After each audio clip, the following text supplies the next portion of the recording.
Hello everyone, and welcome to So Many Games for the Time. My name is Joachim. Evangelos. And today we'll be talking about the top 10 of 2022. Now, a big caveat, we both have a bunch of games of 2022 that we haven't played yet. We haven't even touched it yet. Yeah. Or maybe did an unboxing but haven't actually played, so it's not in the top 20. So is it a definitive list? No, because I think, did someone say like 800 games came out or something? Probably more even. So it's impossible to play them all. But I haven't got half of them yet. Yeah, waiting for most of them. Yeah. But then for me, it's like if I haven't gotten it in 2022, it doesn't count. So, for example, Deep Rock Galactic arrived in 2023. So, anyway, what I also wanted to say is if you have any games that you say, oh my guys, oh my god, you guys missed this, just say it in the comments and then we'll reply back. We have it already. No, we'll just say, okay, we'll have to check it out. And also say why we should check it out. Okay. It'd be a good idea. All right, so we both have a top 10, but there's also going to be honorable mentions, right? I'm sure there's one or two. Yeah. So, shall I start with my number? More likely, honourable hope to mention, like games I haven't played yet. Okay, for me, it's games that I have played, Okay. but then didn't make the top 20. But I still want to say something because I like them or whatever. Fair enough. Yeah, I managed to get a top 25, but yeah. All right, so shall I start? Yeah, but Number 10 is, if you are a fan of the channel, you have potentially have seen multiple videos of this game. I played even with Anna several sessions, and that one is Keep the Heroes Out.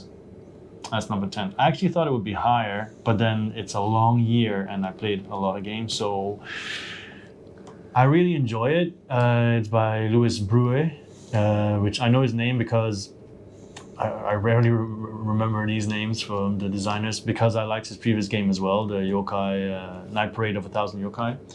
His games are always cute, have always nice, chunky characters that you move around and so on. And in this case, it's the same thing again, but this time you control monsters and heroes are trying to enter your dungeon.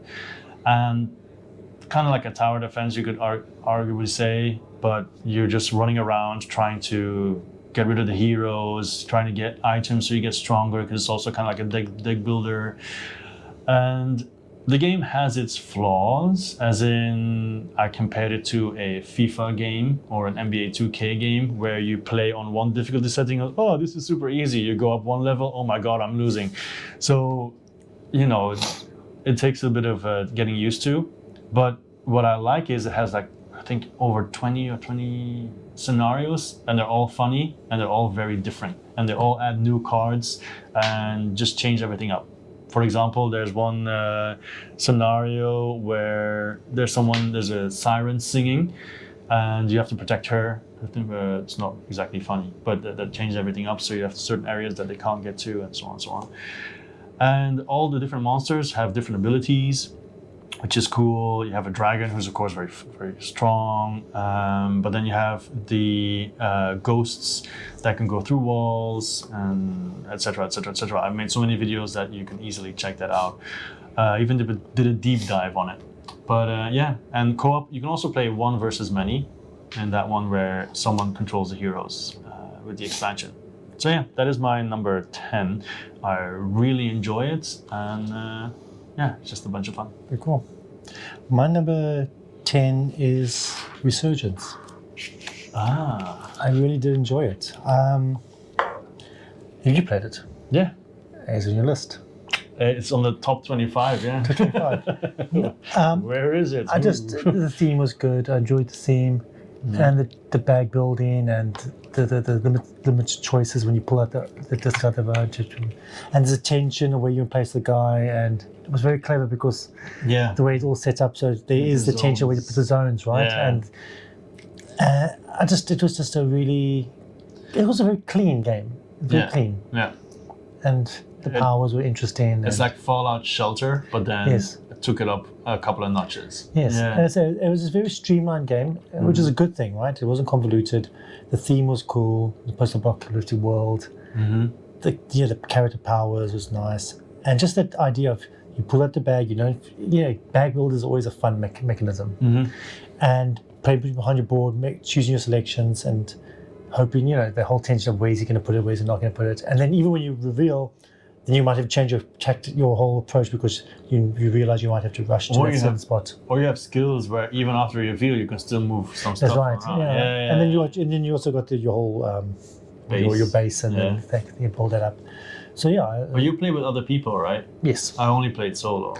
Yeah, so I think you would miss out on that tension of placing, of where to place things. Yeah, and of course, I think places don't necessarily get locked out, but they're more expensive with those mutants, those ogres. Yeah.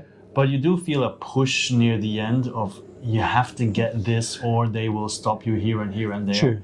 Which I guess is the same with human opponents, but then I imagine it feels a lot different. But with the humans, you're trying to work out are they going to do it or they're not going to do it, and then you're going to try and push your luck because say, okay, maybe they won't realize that they can really screw me by going there. But with AI, that doesn't happen. Either it's predictable or unpredictable. It's one of the two. Yeah, exactly. Yeah. So it's a really, it was a clever way of using play to action. It is number 12. No, 12, no? Yeah, Good call. Still good but call. I think, still good. Yeah, of course. Because in this top 100, oh no wait. So yeah, I enjoy it a lot, but I want to play with other people. No, I think it's. Yeah. So many games, man. I know. So little time. So are we doing the? Yes, snake? the snake. Yeah. So now my number 9 is Twilight Inscription. Ah. It's a game of 2022. But you can look at my case. I'm joking, yeah. No. Should I speak about it a lot now, or leave it for later? Well, you want to talk about the honorable mentions now? No, I cannot. No, I'd say it's heavy. Flip and right, roll and right, and just the theme coming through both, right? Both flip and roll. I think just because I really enjoy Hadrian's Wall. I don't know if you played it. No, because I don't like the arts. And I have a bad experience with Shem Phillips games. I know a lot of people really love it, but for some reason it doesn't click. I'm one of them. These games are great. I want to try it though. Don't get me wrong. No, it's on the wish list. So I enjoy the idea of a heavy roll and write, whatever you want to call it. Yeah.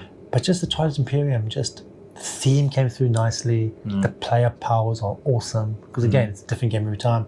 It works really well solo. Yeah. In fact, it technically is a solo game. Yeah, I mean, you do affect each other a little bit in the war, but then that's the thing. Like that's one of the rules. When you do your actions, you're not supposed to look at what other people are doing. That's a flaw. You're supposed to do like this. That's kind of lame. But then, of course, sometimes you naturally look. And the voting doesn't work. It should be maybe more impactful. More interesting, yeah. Yeah. So, but besides that, it was just awesome to see them take a roll and write and do something interesting with it, like. Yeah, they should make it like, they should turn it into a bigger game, like an epic game with many people. I'm just kidding. It takes 6 hours. It's 6 hours, yeah. No, I just think it just shows again what they can do. And there's so much potential in their own right. Well, who knows, with the expansions, they might introduce heavier agenda. Did you see that? I forgot to tell you. Did you see they got the extra online power faction? Oh, no. You can get it on the website. Print and play or what? Print and play faction. Just download okay. the board. Yeah, I don't like print and plays, but maybe for this one, For the I'll faction, make it's an good. exception. Yeah. Just a board. So yeah, that's my number 9. Okay. My number 9 is Endless Winter. I'm sure that's somewhere on his as well. Not that low though. I think it's easy to say now we're going to have a bunch of crossovers, I think. Even though we haven't necessarily played them together, it's only a limited amount of games in 2022. Oh, good ones, yeah. Endless Winter I liked. I recorded a deep dive a couple of days ago. I haven't put it online yet, but whoever's watching now is probably there already. Yeah, I was very excited when it arrived. And I really like playing it, but my biggest gripe with it is that the game, some parts of the game can feel finished before the game is over. Like if you focus on one area, it can already be like, I've done everything I can there, so I can't do that anymore for a round and a half. So I guess I'll do something else. And that kind of bothered me a little bit. But aside from that, I just like the fact that you have the endless actions. For example, you do one action, you can do as much as you can as long as you can pay for it. That's really cool. And then you go down to the other actions. If you're first, you get a bonus action. I like the fact with the animals, you can either keep them or cull them. Yes. Like thematically, you can make a lot of jokes about that and so on. Yeah. But I think the expansions, because we both have the deluxe version, I imagine, and we have all the expansions. But if you decide to buy it, you need to buy, I think that is an absolute must, you need to buy the expansion that has all the animals, the extra animals. Because you don't want to have all the animals that give points because it's boring. Because with the new animals, it adds another twist to it that gives you stuff during the eclipse phase. And then you just mix and match, and then it makes it so much better. Yeah. And there's a couple of other stuff that are must-haves in there, but it has a bunch of mechanics, puts it all together, and it works for the most of it. Although some of them are tacked on just for the sake of it, like the drawing one is really not necessary. I mean, it's fun to switch it up a little bit, but in the end, it's just you're doing the same thing in a different way. It's basically a Kickstarter add-on. Yeah, basically. So it's really cool. The theme also shines through in certain ways. Like I like the deck building a lot. I like the burying. Also has a lot of jokes. As the burying is another thing, because once you reach 7, you can still thin your deck, but it's like once you've reached the top, that's kind of done as well. It can be the last couple of turns that you're just like, okay, I'll do this because it gets me some points. That's kind of like, but I guess it just means you're getting good at the game. Yeah. So I think what I want is a more challenging end game, I guess. But I think that's why it's not higher. I haven't played the expansions. I was hoping the expansions would do that. Some of them do. You should watch my deep dive. Oh, okay. Yeah, some of them do. Some of them also mess with people. Like you have the mammoth that moves around, that exudes influence and makes it more difficult to build or get stuff during the eclipse phase and so on. The rafts are really interesting. You should play with that. That's really cool. That's arguably better than the original area control. Okay. Because you come from different areas and then you have some monuments in there. Well, not monuments, but like stuff that gives more different scoring. But then that's more difficult to introduce to new players. So I think it's a good game. It really is. You can have this game with some of the expansions and play it for weeks before you get tired of it, for sure. But in some areas, for me, it fell short. But it's still a really good game. It's definitely better than, what was my top 10 again? Keep the heroes out. Already forgot. So what's your number 8? My number 8 is, I don't know if you have this one. I think not. What is it? Monsters on Board. I haven't played it. Oh, you haven't? Okay. I want to play it, and that's why I didn't put it on the list. It's really nice, even though my dice are smelly. When the Kickstarter was delivered, they used a special thing on the dice, apparently, and you're supposed to wash them, but I still haven't.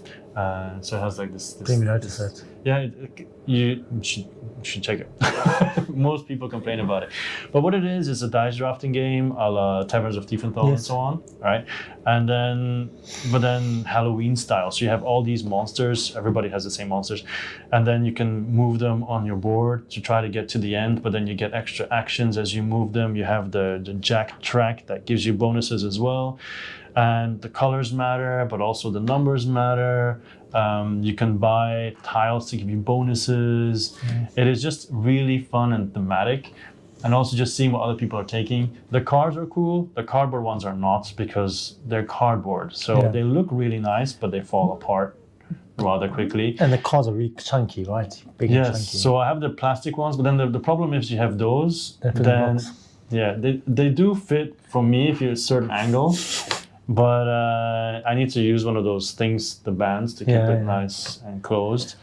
But yeah, I need to paint them as well. I was just thinking the same thing. That's one of the reasons why I haven't played it, because I want to paint it first. Yeah, but if you think like that, you're never going to play the game, which is what happens. Yeah, so you should play it at least once. Yeah. and that might give you more motivation to Paint them. paint it.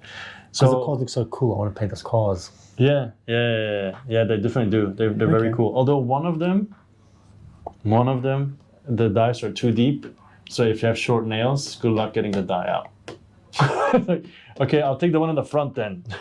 And the solo mode is also very good. But there's videos on the channel to check it out. Oh, you need to check it out. Most games will have videos on the channel because they're 2022. Okay. That was my number 8. What is your number 7? My number 8. My number 8. I don't know. It's almost, I mentioned in the previous video, my favorite series is the T series. Yeah. So this is Tillatum. Tillatum? Not Chai? No, not Chai. Definitely not Chai. No, Tillatum. It's not the best of the series. Mm-hmm. I was disappointed they didn't keep with the ancient historical theme. Yeah. They went for the boring Euro, Middle Ages Euro Belgium setting. So boring. I know, incredibly boring. Especially the people who are from there. Wait. But I don't know. It's just, as I said, I love the series. I love the mechanics, the mid to heavy, mid to heavy, and I never played it. No, I've seen it, but it looked boring. It is very. That's the one reason why it's so low on the list, because it is a boring thing compared to the other ones like Teotihuacan and the other ones. Because when I buy a game, I also think about the marketability. Of people, course. if I want to. That's the one disappointment, and that's why it's so low. But it's just like such clever mechanics of when you drop the die, do you take a higher number to get the more resources, or you take a lower number to get the actions? Oh, okay. It's one of the it's a cool mechanic. Push and pull, and someone should make a good game with that mechanic. the game is good. It's just I'm just bashing with no reason. It's just a dry theme, unfortunately. But we've had the discussion before in the previous top 20 with the Kickstarter ones. We have the perfect example is Newton. That also does, well, the books look cool. But in general, it looks very, very gray and brownish and everything. And I was like, ugh, we're going to play that. But then it was really cool. So this could be the same thing. But same thing, it is that. But it disappoints me because they've really done the awesome themes that are unique. Like Tabanisi, which was set in Babylonia, or Tikhanu, ancient Egypt, or all these other ones. They'd done the ancient, and then they went to the mundane, done 1,000 times, medieval Europe. So that was a little disappointing. Not even medieval, whatever it was. But Renaissance Europe, whatever. We might have to edit that out, make me look so stupid. After what you said about Belgium, I'm not editing anything. But anyway, so I don't know. It was just that was a little disappointing that they did that. Yeah. But the game, it says that the designers, they're top notch, and the game is just really fun.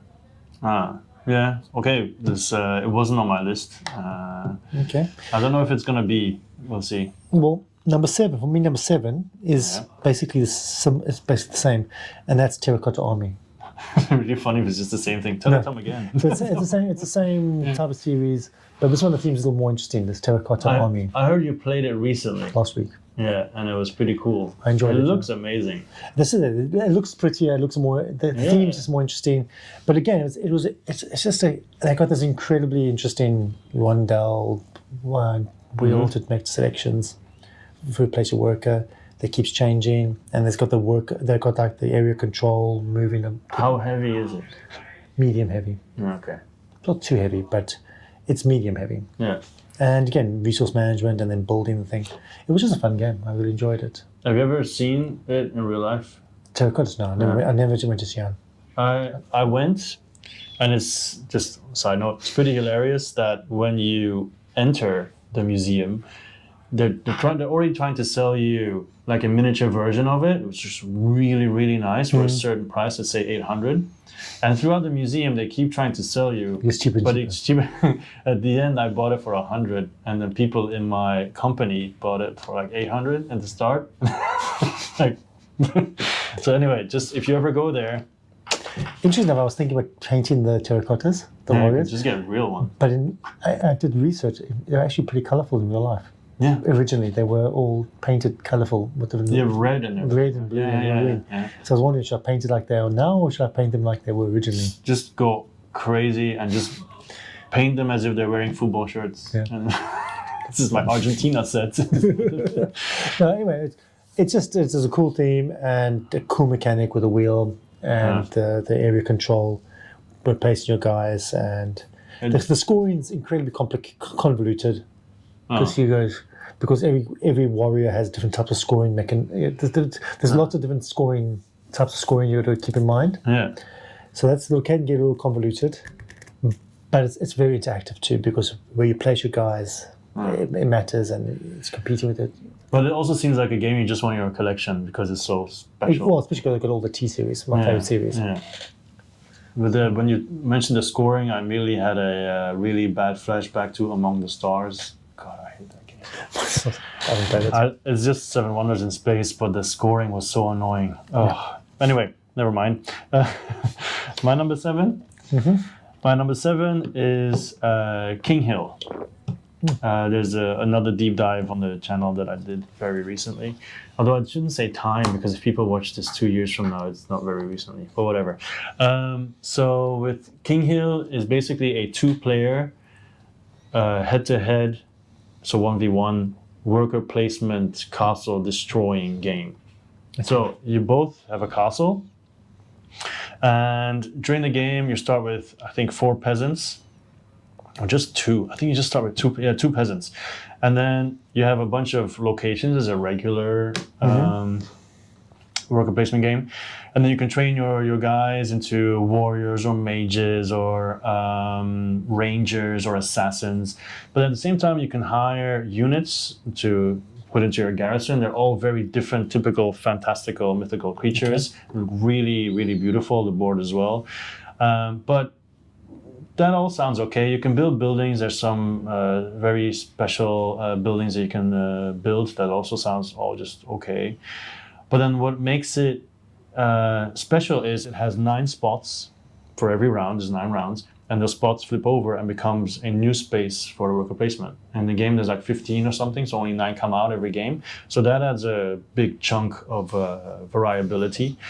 But the best thing is I would argue, are the force tokens, the power tokens. So you have the Moonstone Force, you get every round, you get it, you get 1 force. And if you have 5, you can actually use that.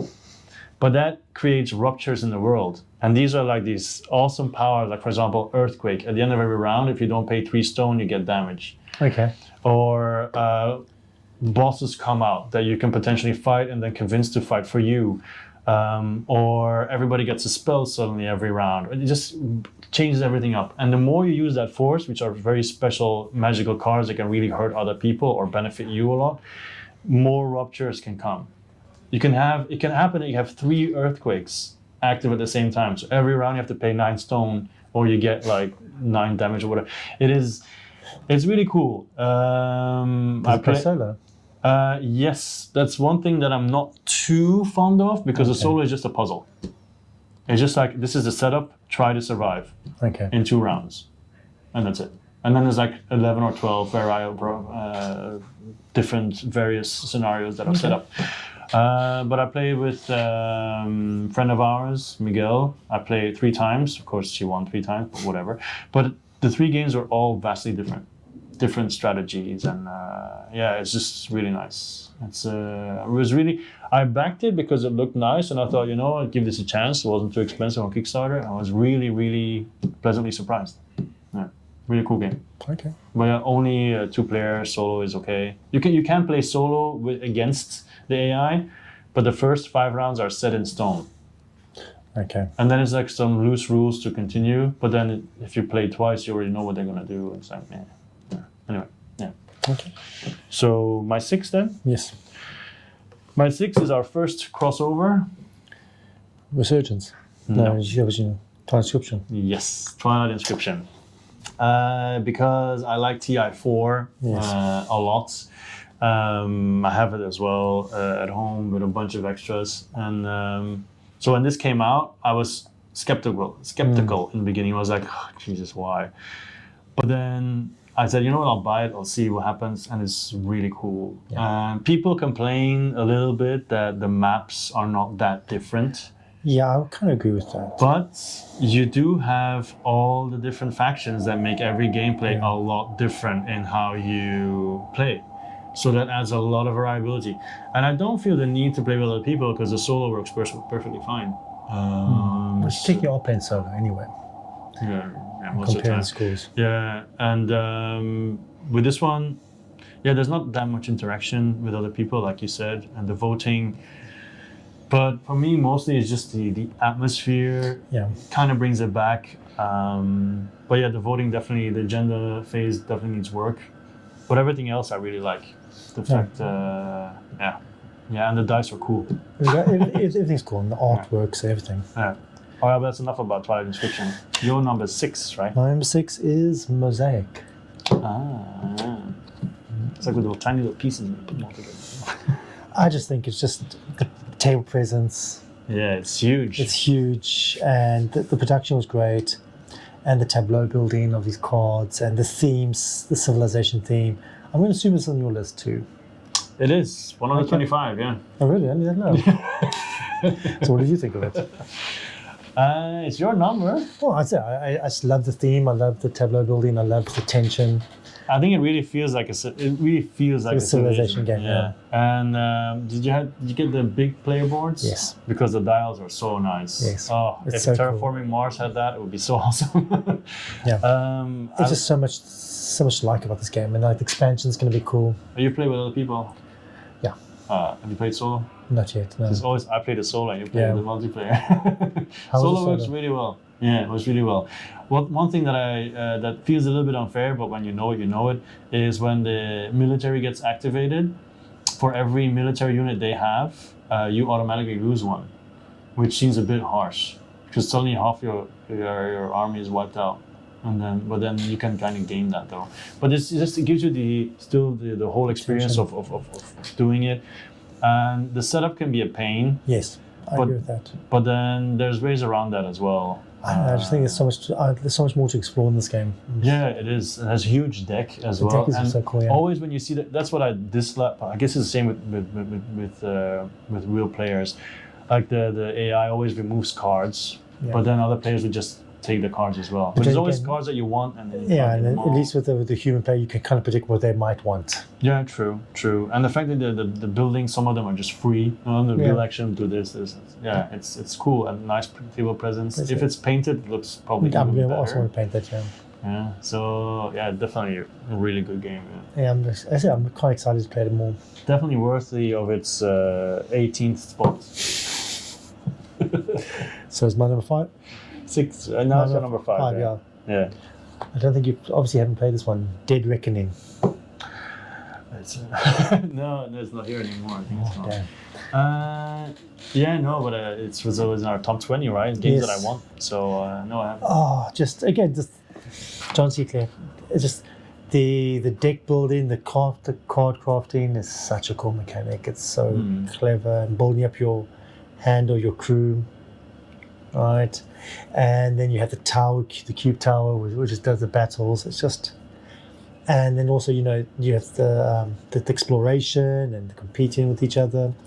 And I haven't even done the solo expansions, right? Which I know is all this epic. There's so much potential in this game. Yeah, I backed the latest Kickstarter, so it's coming for me, but I don't have it yet. So I can't wait to play the solo scenarios. I haven't played the solo scenarios. I'm really looking forward to playing that. But there's just so many things that you think, maybe there's too many things going on, but they just work.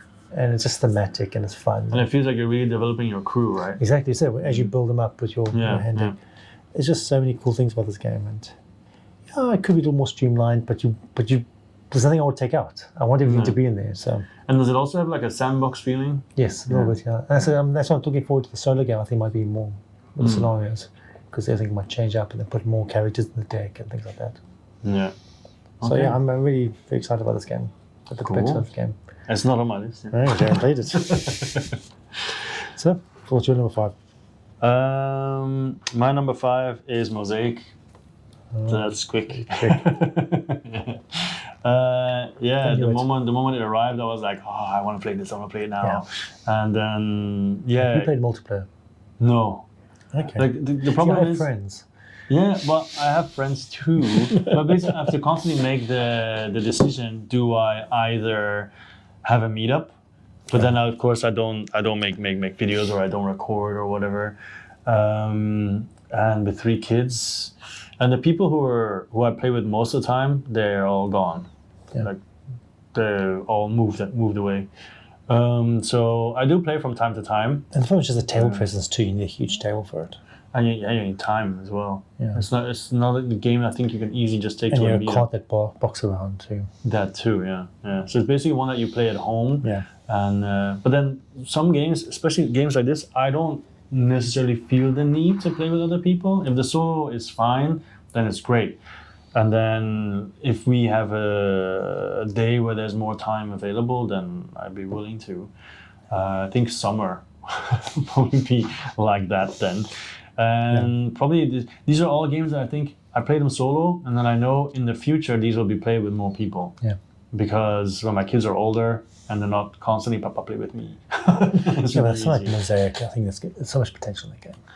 Yeah. Just Tableau. I don't think there's very few things about the game that rub me the wrong way. It's all very nice.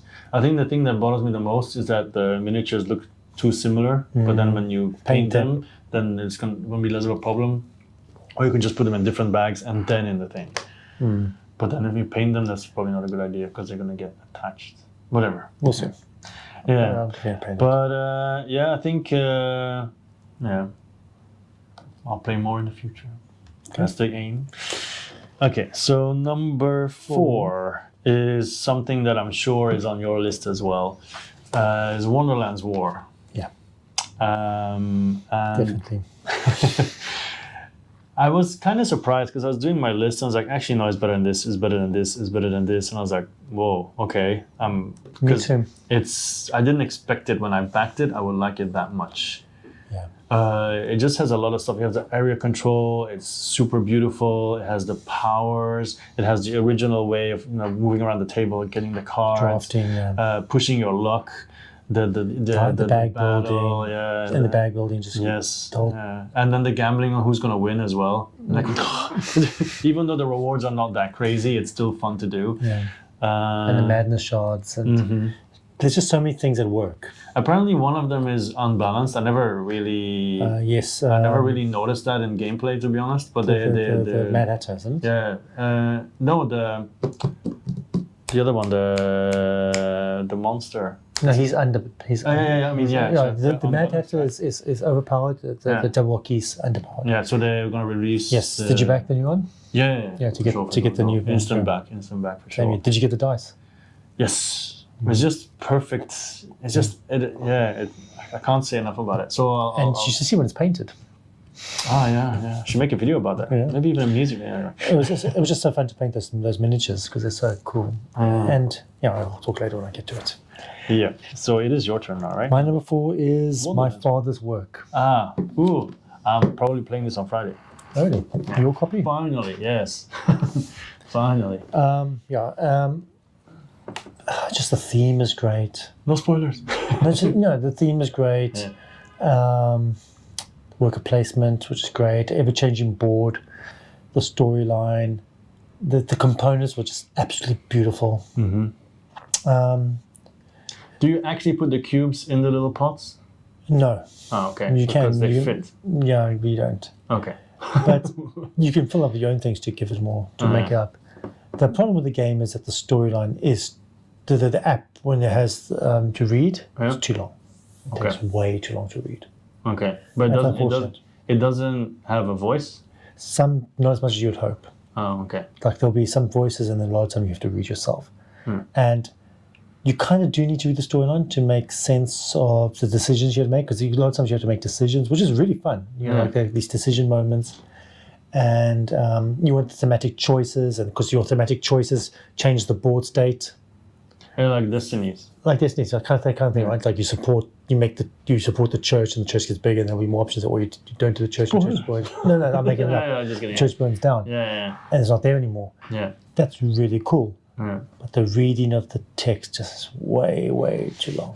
It should not. It should not be that long. It should be far more streamlined, far more getting to the point, because you're not there to read a story. In the book, you're there to play a game with the storyline, and that's the one problem. That's why it's only 4. I think it was much higher. Only. No, I think it was much higher if it wasn't. It didn't take so long to get through the storyline. So the writing is just bloated? It's very much bloated. Okay. It's unfortunate. They could, as an English teacher, I know, when I teach students how to write narratives, get to the point. It's just it's incredibly convoluted, and that's a very big disappointment because there's so much potential with the story, but it's so long that no one actually listens in the end. Right, I'm not playing on Friday then. It'll be interesting to see how you feel about it, but I really do think it's a misstep.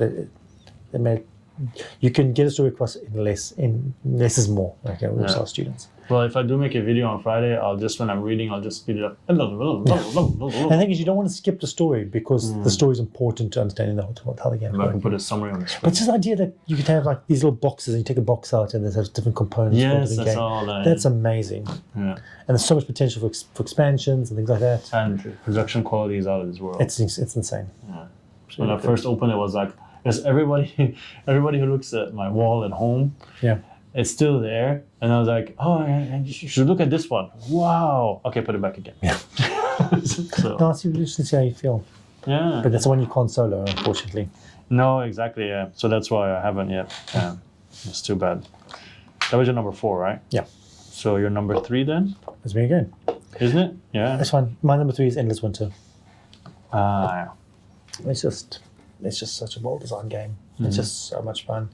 The worker placement with the deck building is just such a neat mechanic. I know Union Imperium did it. Lost Ruins of Arnak did it. But it's much better than Lost Ruins of Arnak. I actually do enjoy Lost Ruins of Arnak. I enjoy all 3 types of games. But I've played Lost Ruins of Arnak multiple times. I've won several times, lost several times, and I'm still just meh. Yeah, anyway, but I just think it's just a neat mechanic, right? That you. It does get better with multiple players as well. When you learn how to use the culture cards or whatever, the one with the skin. When you really start learning, like I can even buy bad cards. It'll just allow me to discard them and do more stuff. It's just peanut butter and jam, right? Jelly, whatever you want to call it. It's just the idea of having 2 things you love: worker placement and deck building. Yeah. And there's so much possibility. You like area control too. too. Area control too, and the worker placement as well. Yeah, it's just such a neat mechanic, and all 3 games I think are good in their own ways of doing it. Do you always play with the glacier tokens and the rest tokens? Yes. Those are definitely musts. That's I don't understand why they didn't immediately. Maybe trying to make it more simpler. I think so, yeah. But you can't not play with it. Yes, exactly. I totally agree. I haven't done with the boats yet. Even though the glacier tokens become irrelevant with the expansion. Because there's only maybe one ice spot or whatever. You can put 1 token on it because, No, I wouldn't play without them, especially the rest one. The rest one is super important. Yeah, I have 1 playthrough where I use all of them in solo, all of the expansions, and then I rate them as well, kind of like. Okay. And it's a lot. Some of them are really good, some of them are useless, like the dogs are useless. It's just slightly better than a normal tribesman, and that's it. So would you paint the miniatures? Because I got the ivory look to it. So I wasn't sure I should. I think I would paint them if I ever run out of stuff to paint. I don't feel the need to. Okay. Because it has the shade already. It looks like ivory that someone chipped out. Yeah, exactly. Yeah. So it's not really. I don't feel the need to. No. Such a good game. Yeah, definitely. Yeah. Actually, one way to upgrade it is to have miniatures for your regular workers and everything. That's one way to upgrade it. But yeah, even more. Deluxify. So what's your number 3? My number 3 is Stars of Akarios. Never played it. I know there's a video out there. I think, is it no pun intended? I'm not sure. Could be somebody else as well. I don't want to steer you the wrong way. Where they complain about the game, where when you're farther along, stuff near the end of the game, stuff is not 100%, la la la. But I'm not even at that point. I'm at the first 5 or 10 missions or whatever, because I stopped at one point because other stuff arrived. But I enjoyed every single second of it. Okay. Because it's, of course, a campaign a la Gloomhaven, because it borrows several stuff from Gloomhaven. But you have the space battles where you're flying around, then you land on a planet, then you're more like doing no, it's not. What's it called again? Lost Citadel. That one. It looks a little bit like that, where you're like pushing your luck, also kind of because you have oxygen and all that kind of stuff. Just discovering things, building your character up. You have the storybook where stuff is happening because you're suddenly under attack, which feels a lot like Battlestar Galactica, the first movie. So you know, I really enjoyed having the whole experience like that. And I'm looking forward to continuing because you have different pilots that I haven't touched yet. There's so much stuff in the game that I haven't touched yet. Because apparently there's somewhere in the book a mission where they probably didn't exactly fill it in. It's just like the same sentence over and over again or whatever that they missed in production. But Like no one noticed. yeah, and then they did in that review or whatever. But I'm like, at that point, if I've played that game so many hours already, I feel like I've already gotten my money's worth, to be honest. If it's really good, and then whatever, get over it. I don't really mind. If the game is shoddy, then I would care. But also you have, like, even your ship has so many different weapons you can upgrade. Even when you start out, you can choose different type of weapons, heavy, lighter, and so on. And yeah, a lot of customization. And yeah, I just really enjoy it. And I'm sure there's going to be better space games. It's not ISS Vanguard, 100% sure. But I don't have that one yet, so maybe next year. So yeah, but I think that would be like, this would be the arcade version, and this is the AAA version, ISS Vanguard then, so they both have their spot, I guess. Okay. So it's your number 3 then, is it? Yes, number 2. Your number 3 or my number 2? It was actually number 2. That was my number 3. Yeah, number 2. So now it's number 2 now. Yeah, for mine? Yeah, you go. Okay. Super Fantasy Brawl. That's actually... That's not 22, is it? Well, they had another... I think you're cheating, yeah. No, because I looked it up. Let me just verify this really That's like 2020, isn't it? Maybe it's season 2. Super Fantasy Brawl... 2022. That's impossible. Really? Yeah, 2022. I was surprised as well. I was like, really? I was like, okay, I'll put it on. Okay. Maybe it's because they updated it with expansions or something, but that doesn't make sense because the expansions have their separate page. That's much older than that. BGG says 2022. Maybe it was really early 2022. Maybe. Okay, just tell me about. Anyway, I thought it was much older than that. I think but they were, now I know, they were very delayed. Okay. The Kickstarter. Okay, maybe only the reviewers got it. Probably. Because I'll check later how long it was delayed. He said, while actively checking how long it was delayed. But yeah, sorry, let's continue. That's fine.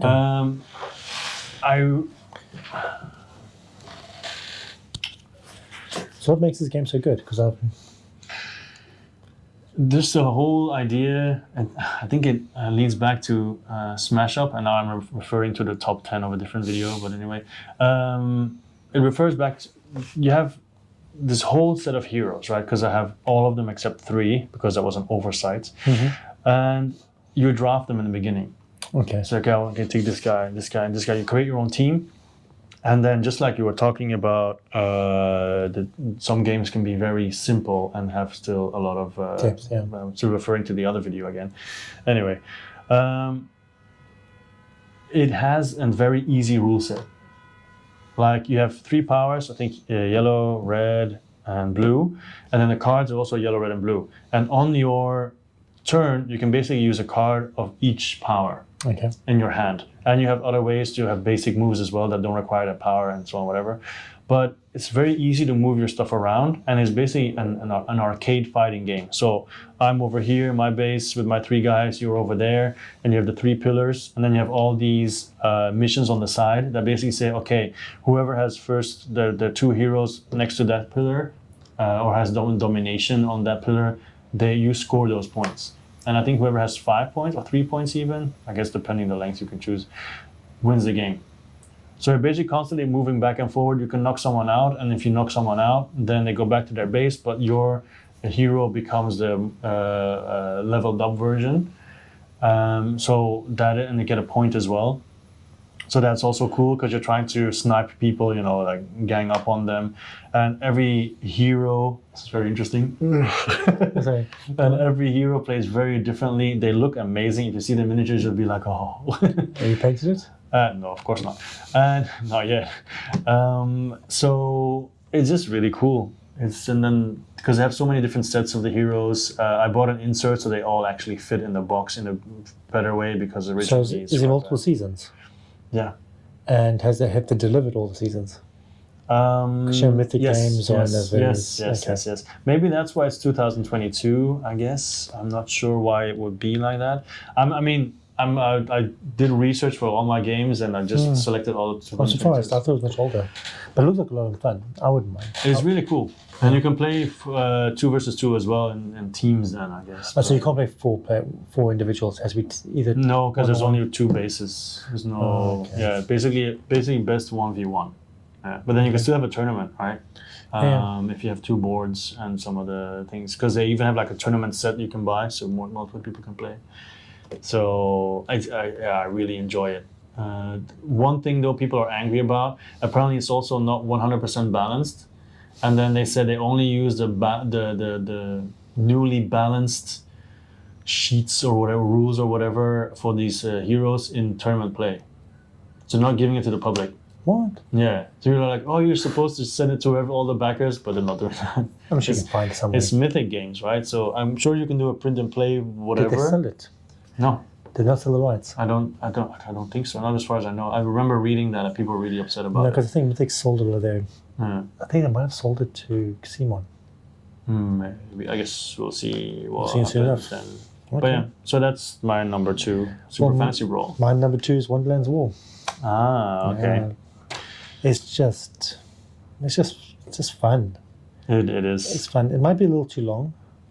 You could argue it's a little long, especially with play with 5. If people have AP and they're new to the game, I would not play with that many people. Another thing we didn't mention is the variability, right? The fact that you can have different cards for different chips. Yes. So the chips change, right? Yeah, And it's exactly. just The A, B, C, D. Yes, and it's just there's so much potential to change it up, and again, and the player powers are fun, and the getting all the little characters are fun. It's just a cool game, you know.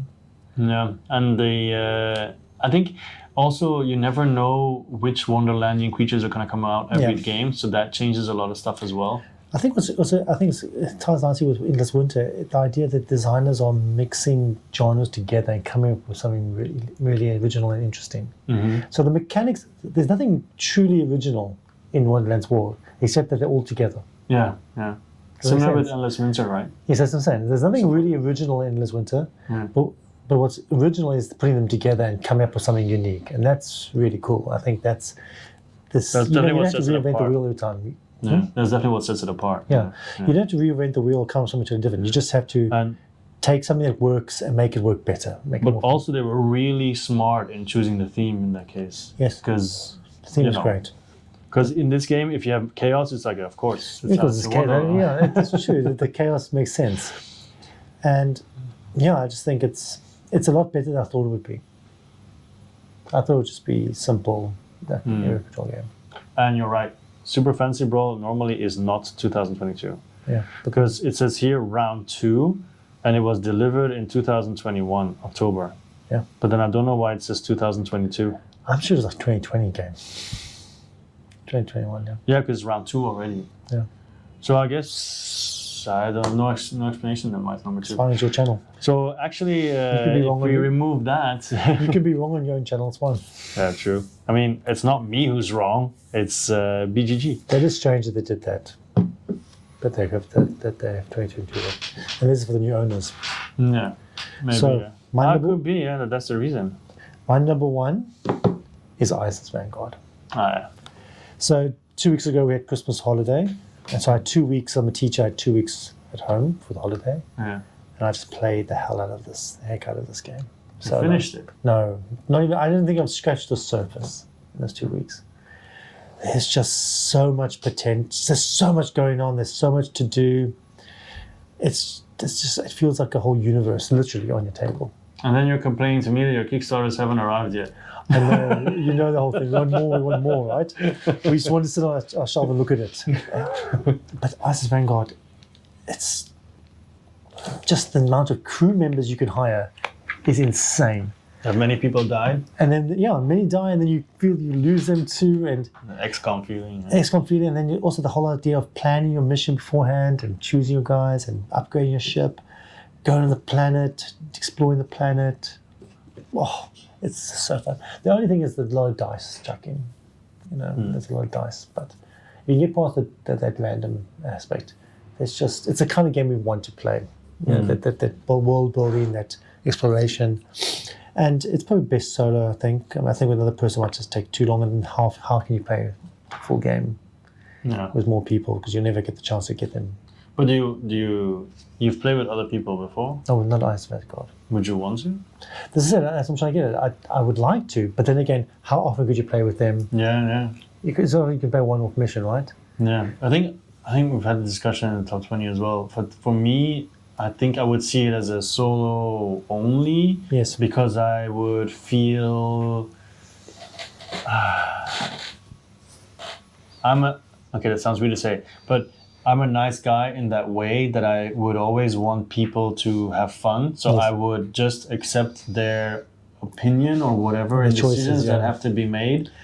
And just because I want people to have But fun. again, but when you go, when you play the game and you go on a planet and then you explore something, it's fun to do with someone else too, to go through that sense of wonder. Like, That's why I play with a mirror. So you feel smart. So you feel smarter with the that's other why person I there. talk to the camera. I just think it's sometimes it's nice to have the other person there to make decisions together and to have the stress but together. then And the that moment when you roll the perfect dice, then you get excited together. But then the perfect thing would be your partner or Yes, or a child, or your son, child. your Yeah. case or whatever. I agree. That's always in the house with you. You can pull out anytime you want. Yeah, exactly. So then it's just like, But man, it's just the potential of board games. If this is where we're going, there's just so many cool things they can do with this hobby.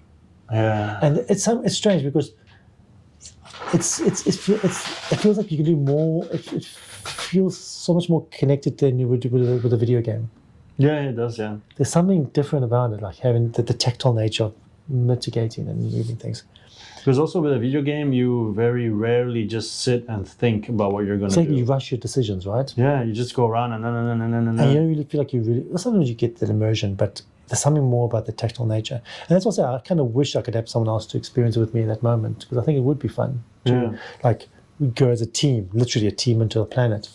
The problem is we both have too many games that would benefit from something like that. All the campaign games. Exactly. And all the campaign games that are still on the way. Exactly. Like Frosthaven, for example, I will most likely play it solo because otherwise once again, even if you have a dedicated gaming group, you cannot do and ISS Vanguard and Frosthaven and Harakiri or whatever else comes out. Sworn. You cannot do all of it unless you're all retired or millionaires and you don't have to work. That would be cool. No, I can do that. That would be no problem.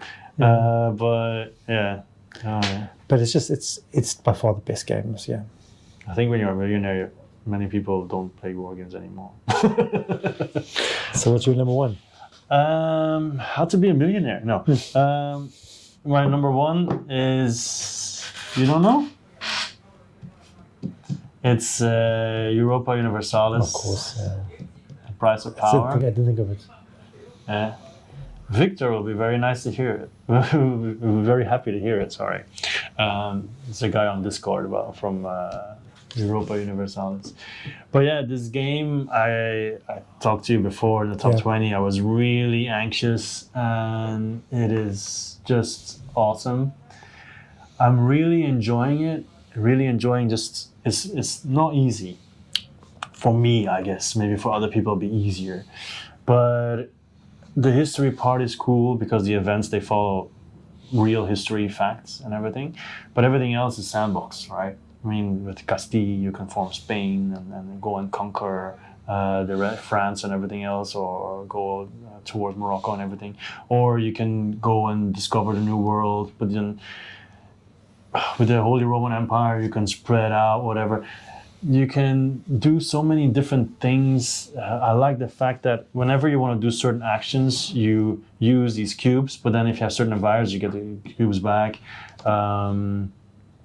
It looks beautiful. I saw pictures of the map. It was just freaking huge. It's probably going to be bigger than Mosaic. It is, I don't know, it's difficult to explain in just a couple of minutes, but just the sandbox nature, if you ever played the original game, then it just feels like that game as well. Except the troops don't walk in one spot for 5 hours before they reach the next country. But I should say, because, you know, coming full circle to the video, to the previous video we did, the second game I played with you was Sid Meier's Civilization. yeah. So, is this the perfect Civilization game? No, because it doesn't feel like a Civilization game. Okay. Because for me, a Civilization game is like you start from the beginning and you go through years. This is more like a timepiece, I feel. I mean, it's from, what is it, 14 something till 1688, I think. 1452 to 16, something like that. Yeah, so it's a part of history. So I do feel it's extremely sandboxy. You have a lot of different options you can do every turn. You've got stuff like religion that affects your things. You influence. You can cause rebellions in other people's areas. You can conquer other cities through diplomacy, not only through battle. You have the weddings that you can have as well. Vassals. It looks very nice. The coins are really cool. It can go quite fast, and the fact that they give you the ability to use five bot decks. It's insane. And it is, when you use the bots in the beginning, it's like unique? But do they feel unique? Yeah, because they have different, like for example, if they attack, they have all of the bots have a different page that say where they're going to attack. And if you just, with so many different areas, so if they've already attacked, they just go down and go down and go down. And do they interact with each other? They do. They'll just attack each other and whatever.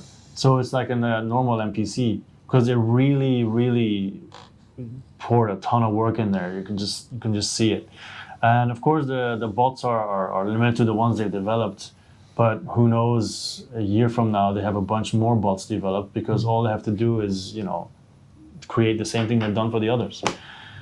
And you have the grand campaign, of course, where you can play, like potentially you could play with 4 players or even more, and then add bots if they provide it. But then you're talking about TI4 epic time proportions.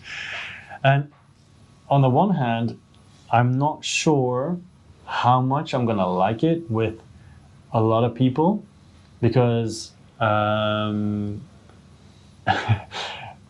when I suggested it to our mutual friend Miguel to play here at one point, because he had a day off, in the end we didn't, because I didn't know the rules well enough yet. But he was like, yeah, I'm going to be Castilla and I'm going to conquer the whole of Europe. So if you're going to be next to me, it's going to be a battle. And I was like, normally games like this, like I like to just explore and build and everything. And if there's like a war-hungry person next to me, is going to be like, you just get off my back. It's thematic. That's part of the game as well. So I think it's going to depend on who you play with, how your potential experience can be. But it's like you mentioned before with diplomacy and so on, the game. There's going to be some. Maybe we should do 3 of us play. Yeah, for sure. And then I'll be all the way up in Denmark, and you can be, he can be Castilla, and you can be France, and you can stay. No, but it's so. It can also just be, having alliances and all that kind of stuff. And and it's not that easy to just say, all out war, boom, boom, boom, boom, because you're going to be limited in certain ways. Because you have these cubes that you use for influence. But if you influence too much, you're going to run out of cubes. And then if you use another cube, you basically remove one and place it again. Because people are asking, are there more cubes? And no, because you're supposed to be limited. You're not just this epic superpower that can just do whatever they want every turn. And the cool part as well is you have the events every round. So one event is going to be potentially your event that comes out. And if you choose your event, you have the option A or B, and A is always going to be very good for you, B not as much. But if somebody else chooses that event, they can choose B and hurt you. But if you choose an event, and also you have to choose an event before you pass. So you can kind of postpone choosing an event, because if someone chooses one, a new one is flipped over. So yours might come.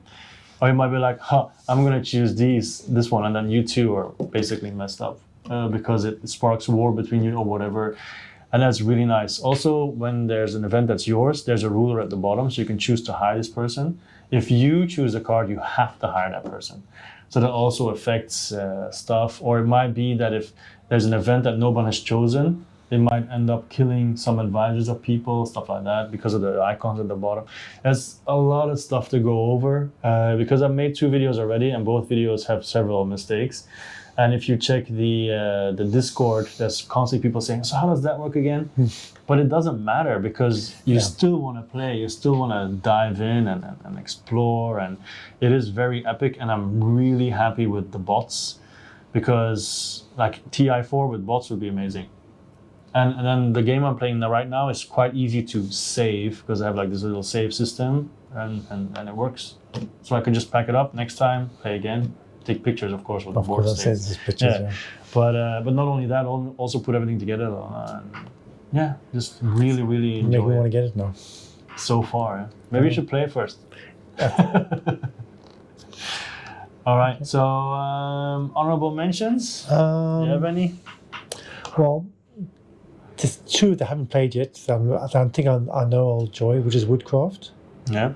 and Lacrimosa. Yeah. That's the Mozart one. I'm actually hosting that tomorrow night. What's the second one? Lacrimosa, the Mozart game. Ah, yeah, that one. I'm hosting it tomorrow night in the meetup. Oh, okay. So I'm actually really looking forward to playing that. Yeah. Carnegie. Yeah. Don't you have that one? I have it. I played it. They want to play it. Yeah, okay. Yeah. As Honourable Mention, I really enjoyed that. Yeah. That's on my wish list when I saw it. Fall of the Mountain King. Because you had the previous one, right? You had this one too? Yeah. And it's really good. okay. Yeah. I always thought the I didn't like the look of the board. No, I should do like it. And you? Well, I did the top 25, right? So I guess Woodcraft is coming as well, and Revive. That's the other one I forgot to put down. Yeah, Revive. I'm really excited about getting that. Yeah, that looks really, really nice. I had, just to complete some of the ones that I actually enjoy that didn't make it now. Long Shot, the dice game. That's 2022. I didn't play it. I know what it is, but I haven't played it. It's really fun. It's really fun. Basically horse race, but then in the beginning nobody owns a horse, so you can actually buy a horse and try to make it win. But it's pretty random which horses move, but then you can influence it by doing certain actions, and then with every die roll of that number, a number of horses suddenly move because you influenced it, and you bet on horses as well at the same time. And every horse, if you play the advanced version, every horse has a certain skill that you can then also use.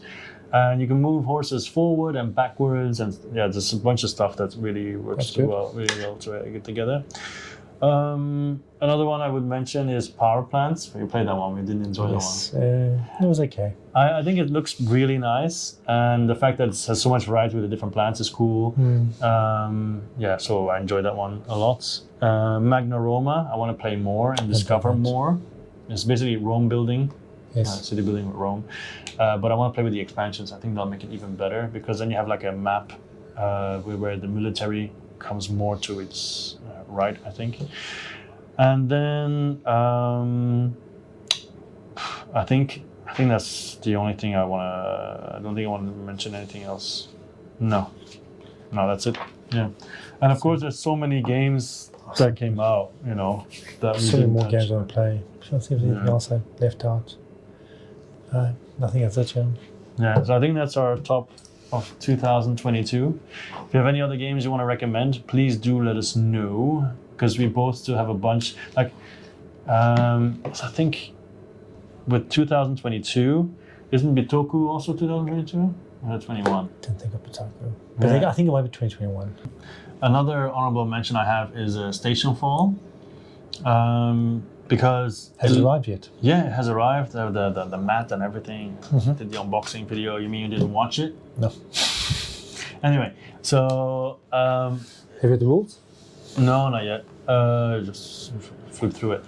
But the fact just as a station that's literally falling down the sky and everyone's scrambling to get out, which Mission Catastrophe did as well. I have that as well. But in this case, there's even more characters and there's a lot of backstabbing. Everybody has their own agenda, and apparently it's really hilarious. So Yes, it's like a heavy game with the traitor mechanic. That's really cool. I think I was really tempted to get it. It feels a bit like Among Us, as in you can also use like different secret ways to move around, and you don't necessarily control anyone. You can move people around like Into Deep. Yeah. I guess it's also 2021. No, check. I had to check. It's 2021. So you don't just control one person, if I'm not mistaken. You can make other people move as well, and then mess with other people's plans. But you do have some people that you. I'm basically messing it up now, I think. But I think the main thing is that you can move everyone, but you still have your own characters as well that you're trying to accomplish their goals and everything. Okay. And what's the production like? It's okay. It's not crazy amazing or whatever. The details are just okay on the minis, because some of the minis look quite similar. It's kind of funny because I think one of them is construction the clones or whatever, and it's 3 kinds of the same people but in different poses. So I guess you can move the clones around as well. And then you have the chimp, and there's a Project X somewhere on Station Fall. So if you open it, all these monsters come out. So I think it sounds like the perfect chaos. So, but once again, I think you have to play with many people. Another honorable mention: Deal with the Devil. Yeah, but no. Why? Because what was it again? Because I looked at it and I was like, wow, this looks so beautiful. I really want it. And then I read about that you don't really have to do, like it doesn't really make a difference if you do a deal with the devil or not or whatever. The impact isn't that big or whatever. I don't know. I read some stuff that had me worried. And then I was kind of like, I was turned off by it. I forgot the details. I'll put it on the screen. Why? I think I read it on Instagram. Someone giving more details about how it plays. It was the same design as Alchemist, which I really enjoyed. No, I never played that one. I always thought it was cool to see people with these big things. So I'm looking, and I think what I'm more excited about Deal with the Devil is that it's something different. They're taking chances. They're trying something different, and that's true. Yeah. But my shelf space isn't taking any chances. So it's whatever. So that's it. So in the comments, please do share with us which games that you like most from 2022, and if somebody is able to explain why Super Fantasy Brawl is 2022, probably because they changed owners then. I think it might be that. Yeah, so that kind of confused me. But please do share what you think of our list, and that's it. Okay, cheers. So my name is Joachim. Evangelos. This is So Many Games at a Time. See you next time. Bye-bye. Bye.